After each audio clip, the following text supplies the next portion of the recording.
우리 시간도 하나님의 음성을 듣는 시간이 되기를 바랍니다.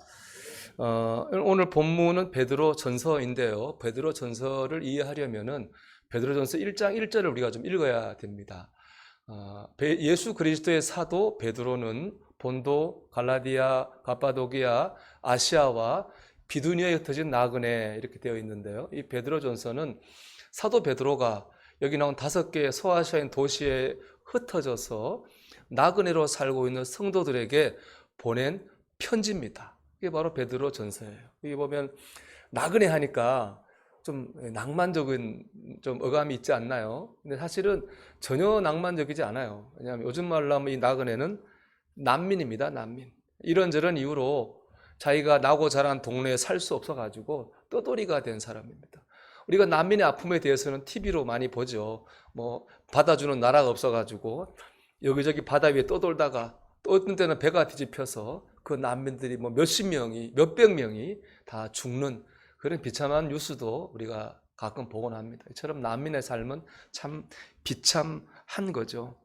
베드로 전서를 읽고 있는 이 나그네들은 예수님 믿는다고 하는 것 때문에 죽기도 하고 옥에 갇히기도 하고 사회적으로 핍박이 너무 심해가지고 고향을 떠나 난민 되기를 선택할 수밖에 없었던 그런 사람들이 바로 이 베드로 전서를 읽는 사람들입니다. 참 신앙적으로는 대단한 분들이죠. 이런 고생 안 하려면 간단한 거 있죠. 신앙을 포기하면 됩니다. 신앙을 포기하면 핍박받을 일도 난민 될 일도 없죠. 하지만 이분들은 신앙을 선택한 그런 분들입니다. 이렇게 믿음을 지키기 위해서 고난의 길을 선택한 베드로가 말하는 겁니다. 특별히 3장, 우리가 읽은 3장의 주제를 보면 뭐냐면 한마디로 이겁니다. 선을 위하여 고난을 받으라. 이게 3장의 주제예요. 지금도 충분히 고난을 받고 있는 것 같은데 넘치도록 고난을 받고 있는 것 같은 사람들에게 베드로는 또 선을 위해서 고난을 받으라 이렇게 말씀하고 있습니다. 우리 같아서는 야 힘들지 힘내 이렇게 말할 것 같은데 베드로는 오히려 적극적으로 선을 위해 고난받는 삶을 살라고 말씀합니다. 특히 17절의 말씀이 저는 좀 마음에 와닿았었는데요. 우리 17절 보면 이렇게 되어 있습니다. 우리 10절 한번 볼까요? 17절입니다. 선을 행함으로 고난을 받는 것이 하나님의 뜻일진데 악을 행함으로 고난 받는 것보다 나으니라. 예. 우리가 이 말씀만 놓고 보면은 좀 이해가 안 돼요. 왜냐하면은 선을 행해도 고난 받고 악을 행해도 고난 받고 이게 무슨 뜻인가 하겠잖아요. 근데 메시지 성경을 보면 이 뜻을 알 수 있어요. 메시지 성경 17절 이렇게 되어 있거든요. 하나님의 뜻이라면 선을 행하다가 고난을 받는 것이 악을 행하다가 벌을 받는 것보다 낫습니다. 다시 읽어드릴게요. 하나님의 뜻이라면 선을 행하다 고난을 받는 것이 악을 행하다가 벌을 받는 것보다 낫습니다. 우리에겐 두 가지 길이 있습니다. 이 땅에서 하나님의 뜻을 따라 선을 위해 고난받다가 나중에 상을 받는 길이 있고 이 땅에서 내 마음대로 악을 행하다가 나중에 벌을 받는 길이 있습니다. 두 개의 길이 있습니다. 우리는 선택해야 됩니다. 이 땅에서 하나님의 뜻을 따라 선을 위해 고난받다가 나중에 상을 받을 것인가? 아니면 이 땅에서 악을 행하다가 나중에 벌을 받을 것인가? 우리는 선택해야 되는 것이죠. 그리스도인이 누굽니까? 그리스도인은 이 땅에서는 하나님의 뜻을 따라 고난받기를 선택한 사람입니다. 나중에 하나님께 상 받기를 선택한 사람입니다. 그렇기 때문에 그리스도인들은 지금은 선을 위해 고난받는 길로 나아가야 됩니다. 세상 사람들이 교인을 보는 눈은 보통 사람 보는 눈보다 훨씬 더 높고 엄격합니다. 그래서 교인들이 잘못하면 몇 배나 심한 비판의 말을 듣고 비난을 듣기도 합니다. 때로는 내가 잘못한 것도 아닌데 내가 교인이라는 이유 때문에 우리는 이유 없는 그런 비난을 받기도 합니다. 속상할 때도 있죠. 저희 집 밑에 횟집이 하나 있거든요. 몇 달 전에 회를 한번 이제 가족들이 먹고 싶어서 제가 대표로 회를 사러 갔어요. 회 뜨잖아요. 시간이 걸리잖아요. 이제 기다렸는데 횟집이 꽤 넓어요. 넓은데 사람이 꽉 차 있어요. 근데 세 사람이 기분이 좋은가 봐요. 술 먹으면서 노래를 막 불러요. 기분이 막 되게 좋은 거예요. 노래를 막 불러. 뭐 크게. 부르면서 얘기를 또 막 해. 들어보니까는 뭐 여기에 한 친구가 아유 그 교회 때문에 코로나가 너무 많이 뭐 교회 때문에 생겼다 이런 얘기해서 뭐 사실이 그런 점도 있으니까 뭐 부인하지는 않겠지만 그 사람이 할 말이 아닌 것 같은데 이런 생각이 들었어요. 왜냐하면은 그 친구는 내가 하고 싶은 걸 다 하고 있더라고. 예. 우리가 예배 드리고 있지만 참 영적 갈급함이 어디에 찬양의 갈급함이 있어요. 옛날처럼 진짜 뜨겁게 찬양하면서 뭔가 마음속에 있는 걸 다 이렇게 막 털어내고 싶은 그런 영적인 갈급함이 있지 않습니까? 예배 마쳐 같이 밥 먹으면서 웃고 떠들고 싶은 그런 마음도 있잖아요. 우리 그거 못하고 있잖아요. 근데 그 친구는 노래도 부르고 있고 밥 먹으면 떠들고도 있으니까 다 하고 있잖아요. 그래서 그런 생각이 좀 들었는데 근데 오늘 말씀 보면 세상이 우리를 비판하고 비난해요. 때로는 그 비난이 억울하고 부당하게 느껴져도 우리는 세상과 싸우려 하면 안 되는 거예요. 분쟁하려고 하면 안 되는, 옳고 그름을 따져서는 안 돼요. 우리는 어떻게 해야 됩니까? 더 잘해야 됩니다. 방역수칙도 더 잘 지켜야 될 거고, 거기에 머무르면 더 나아가서, 코로나 때문에 다 힘들잖아요. 더 나을 것 없이. 이럴 때 오히려 우리가 그리스도인으로서 사랑의 말을 하고, 위로의 말을 하고, 격려의 말을 해야 됩니다. 우리는 어떤 상황에서라도 선을 행하려고 해야 됩니다. 선을 행하기 위해서 고난을 받아야 됩니다. 여러분도 아마 개인적으로 예수 믿는다고 하는 것 때문에 가족 관계 속에서 또 친구 관계 속에서 다른 관계 속에서 아마 참아야 될 때도 있고 좀 어떤 감수해야 될 상황이 있었을지도 모르겠습니다. 여러분 잘 참았고 잘 감수하셨습니다. 우리는 지금은 선을 받기 위해 고난을 선택해야 됩니다. 그러면 장래 하나님께서 주시는 상을 받게 될 줄로 믿습니다. 우리가 그렇게 살아야 될 이유, 선을 위해 고난받는 삶을 살아야 될 가장 큰 이유가 있습니다. 그 이유는 바로 오늘 설교의 제목입니다. 여러분 오늘 설교의 제목이 무엇입니까? 그리스도께서 도입니다. 그리스도께서 도. 우리가 선을 위해 고난받는 삶을 살아야 될 가장 큰 이유는 우리를 구원하신 그리스도께서 도 그렇게 선을 위해 고난받는 삶을 사셨기 때문에 그렇습니다. 오늘 18절 상반절에 이렇게 말씀해요. 그리스도께서도 단번에 죄를 위하여 죽으사. 근데 여러분 성경 보면 죽으사 앞에 괄호 열고 1번 번호가 써져 있어요.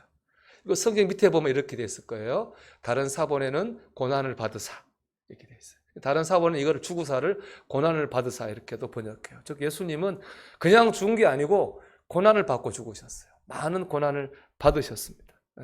오늘 우리가 읽은 베드로전서 18절에서 22절의 말씀은 예수님의 고난에 대해 말씀하고 있어요.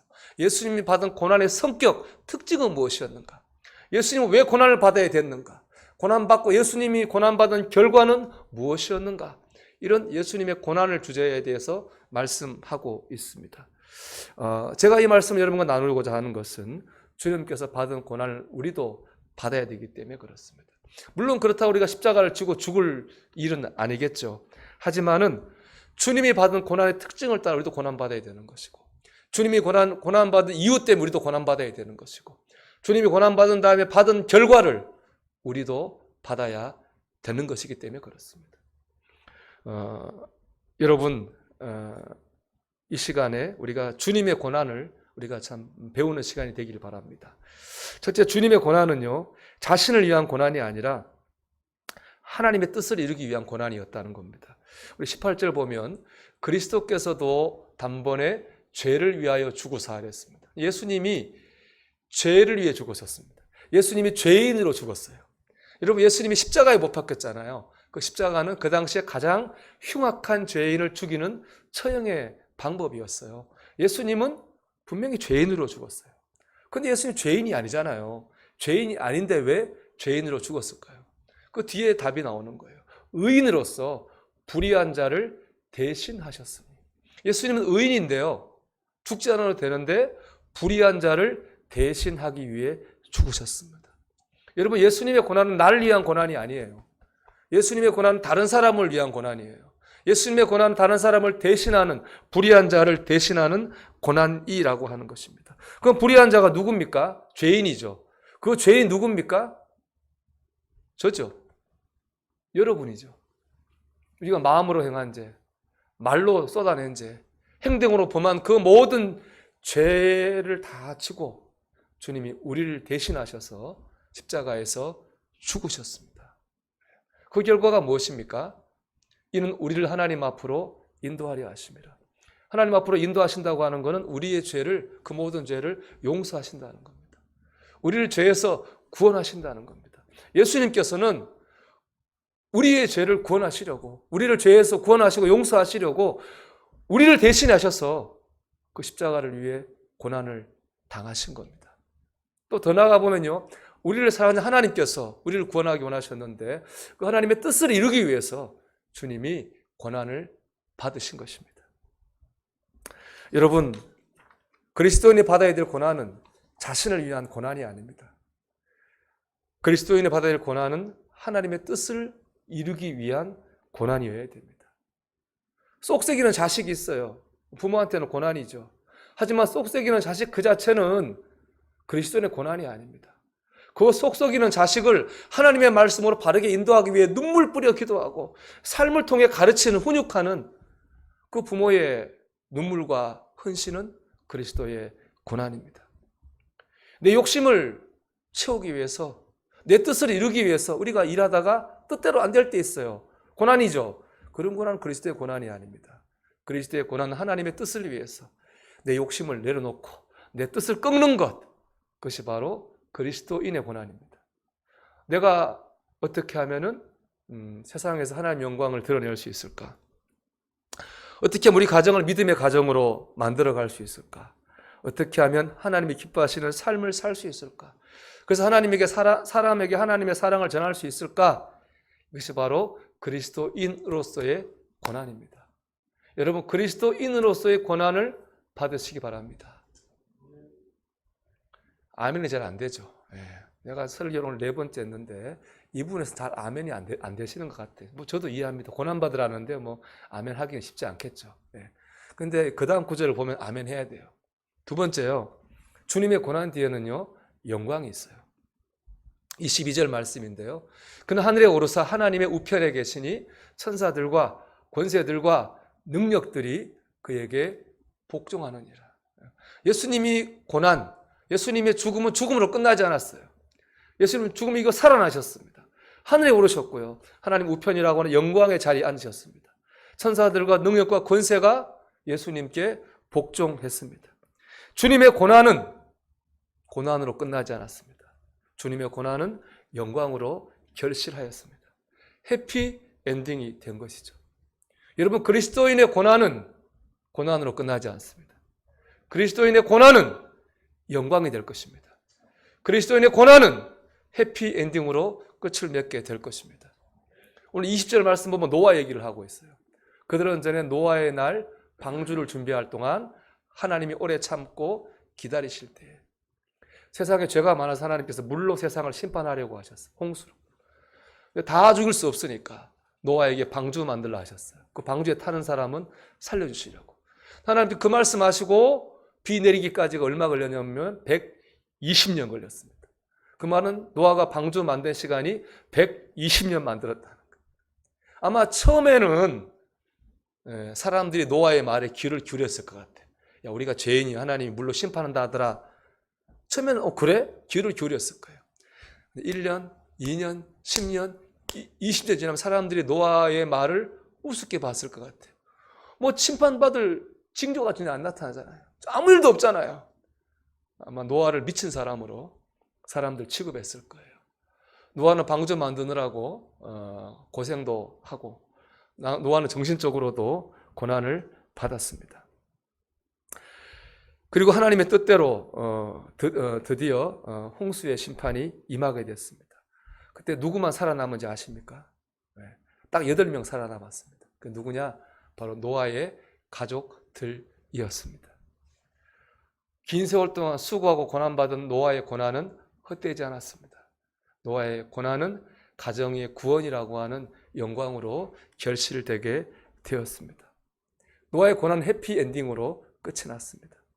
사랑하는 여러분, 주님의 고난이 영광된 것처럼 하나님의 뜻을 이루기 위해 받는 우리의 고난도 영광이 될 줄로 믿습니다. 제가 이 말씀을 준비하면서 떠오른 사람이 한 명 있습니다. 에릭 리들이라고 하는 사람입니다. 이 사람은 영국 사람인데 영국의 그 100m 달리기 아주 유망한 선수였어요. 1924년에 파리에서 올림픽을 했는데 영국 국가대표로 참석했습니다. 100m가 주종목인데 근데 참 이 100m 경기를 주일날 하는 거예요. 에릭 리들을 경기에 참가하지 않았습니다. 주일날은 나는 경기할 수 없어 하고 경기를 포기했어요. 비난이 쏟아졌습니다. 영국 여왕부터 정치, 언론, 사방에서 에릭 리들을 공격했습니다. 이기적인 신앙인이라고 에릭 리들을 비난했습니다. 에릭 리들은 뭐 아무 말도 하지 않고 그냥 주일 예배에 참석했습니다. 그리고 갑자기 그 같이 갔던 선수 중에 부상자가 나와가지고 에릭 리들은 주종목이 아니라 200m, 한 번 더 달려보지 않아 400m에 이제 나가게 됐습니다. 200m에 동메달을 땄고요. 한 번 더 달려보지 않은 400m에서는 세계 신기록을 세우면서 금메달을 따게 됐습니다. 금메달을 딴 다음에 에릭 리들이 이렇게 고백합니다. 처음 200m는 제 힘으로 최선을 다해 뛰었고 남은 200m는 하나님의 도우심으로 더 힘차게 달릴 수 있었습니다.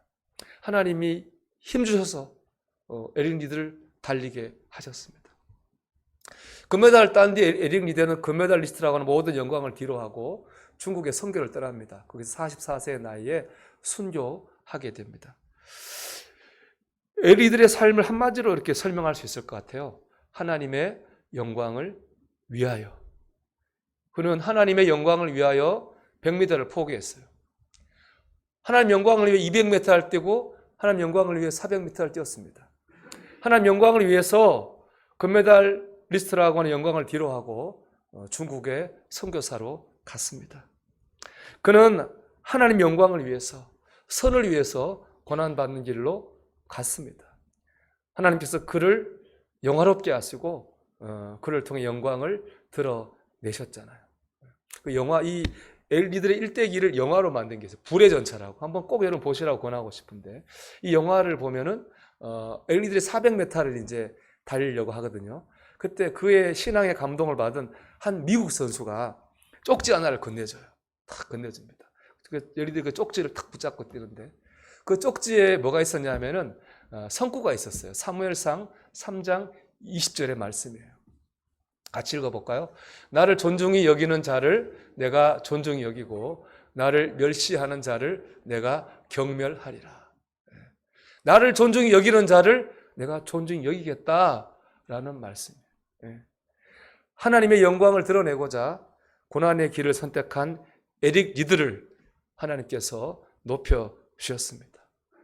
하나님의 뜻을 따라서 선을 위해 고난받는 길을 선택하는 그 사람을 하나님께서 존귀하게 하시고 영화롭게 하실 줄로 믿습니다. 여러분 오늘부터 이제 사순절, 오늘 첫째 주일입니다. 우리가 사순절은 주님의 고난, 나를 고난하신 은혜를 우리가 묵상하는 절기잖아요. 여러분 우리 이 절기만큼은 좀 선을 위해 고난받는 그런 선택을 하시기 바랍니다.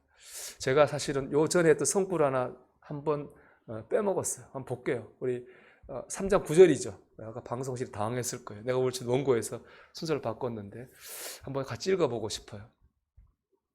이 말이 사도 베드로가 난민된 베드로전서를 읽는 이 사람한테 한 말이에요. 읽어볼게요. 악을 악으로, 욕을 욕으로 갚지 말고 도리어 복을 빌라. 이를 위하여 너희가 부르심을 받았으니 이는 복을 이어받게 하려 하심이라. 난민 됐으니까 핍박받았잖아요. 그 악을 악으로 갚지 말라는 거예요. 욕도 많이 먹었잖아요. 욕을 욕으로 갚지 말라는 거예요. 여러분 우리가 이 사순절 기간에 악을 악으로 갚지 말고 욕을 욕으로 되돌려주지 않기를 바라요. 할 수 있는 선을 행하시기 바랍니다.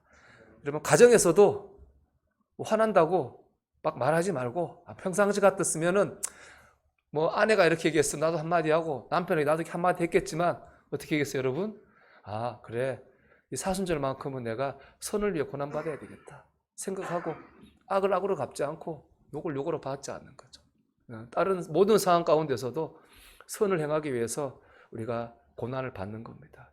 우리 그름을 통해서 이 주님의 고난을 우리의 삶 가운데에 묵상하고 실천하기를 축복합니다. 하나님 영광을 드러내기를 바랍니다. 하나님께서 그 고난의 끝에 하나님의 영광을 여러분 경험하게 해줄 줄로 믿습니다.